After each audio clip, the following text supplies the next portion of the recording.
I spent 3 nights rehearsing the worst goodbye I could imagine. The silence after the door closed, the way my mother would look at me like I'd broken something sacred. What happened instead was him sitting down, listening, and deciding to stay. That one choice changed everything. We should say, welcome back. I'm James, and if you ever lay awake imagining the moment you tell a family member and what falls apart next, you're in the right place. Hey, I'm Samnang. This is SNJ Pride.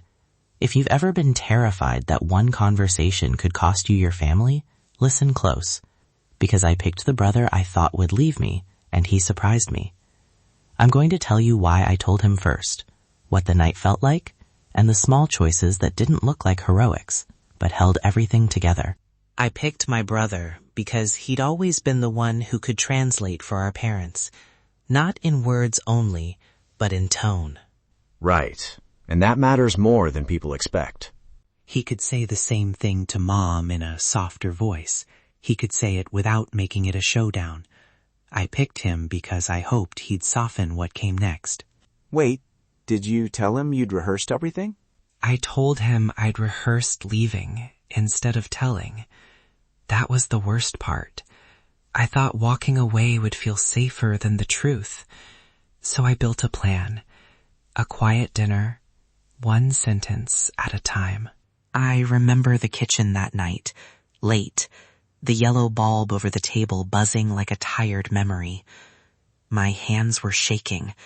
My mouth knew the words, but my throat kept closing. I started with something small.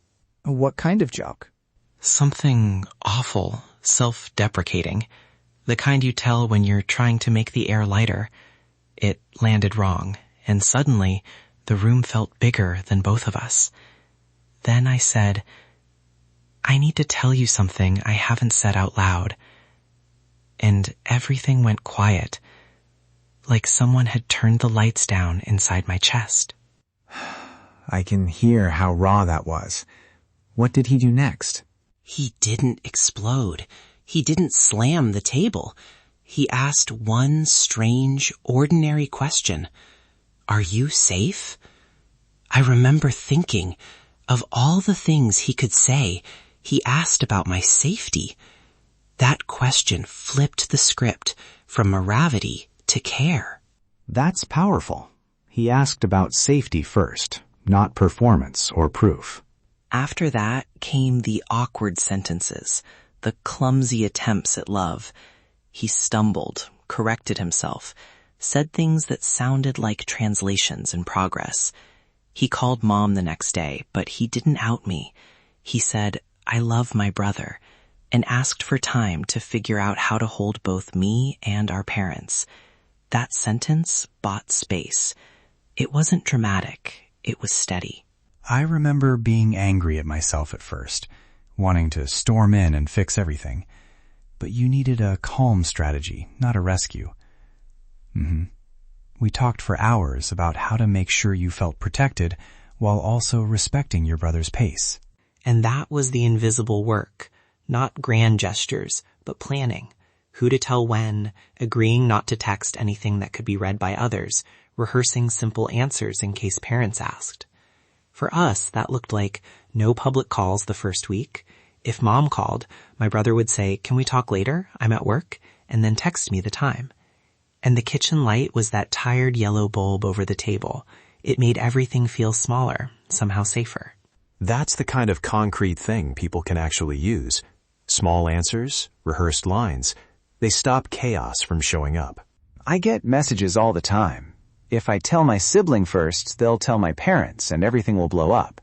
And sometimes that's true. I'm not sure I buy the idea that telling a sibling is always safer. There are real risks. That's fair. I think luck and choice met. I chose someone who'd shown tenderness before. I also made boundaries clear. I asked him not to tell our parents without talking to me first. I told him the worst-case scenarios. And I listened to his fears too. It wasn't just my request. It was a negotiated agreement. That nuance matters. You negotiated safety. You didn't assume protection would happen automatically, and that's something I wish more people knew. Okay, here are clear, practical things we did that actually helped. Number 1, choose someone who has shown care under pressure. Yes, that's the difference between talk and action.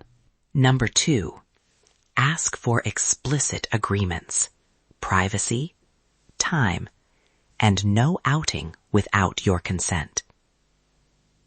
Ask them to say the words out loud. I won't tell. That's important. Number 3, have a safety plan, a place you can stay, and one person to call if things go sideways. Also, pick who will answer the phone if it's a tense moment. Prepare one line they can use. Number 4, let people have time. First shock is often anger. Curiosity takes longer. Give them the time, but keep your boundaries clear. Number 5, the small rituals matter. A single text that says, I love you, can hold the threat while you all figure out the rest. Yeah, those little signals are anchors when everything else feels unmoored. If you're listening and that fear is heavy in your chest right now, I want to speak to you directly. If you're sitting on a truth and counting the cost, know this. You don't have to do it alone. And moving slowly is not cowardice. It's strategy. Ask for time. Ask for guarantees. Keep your plan for safety close. You matter. You deserve to be treated with dignity while you tell your truth. And if your sibling is the kind of person who can sit with that fear and still choose to stay, tell them thank you. It matters more than you know. We see you. We believe you. You've got this. Quick note. We're not therapists.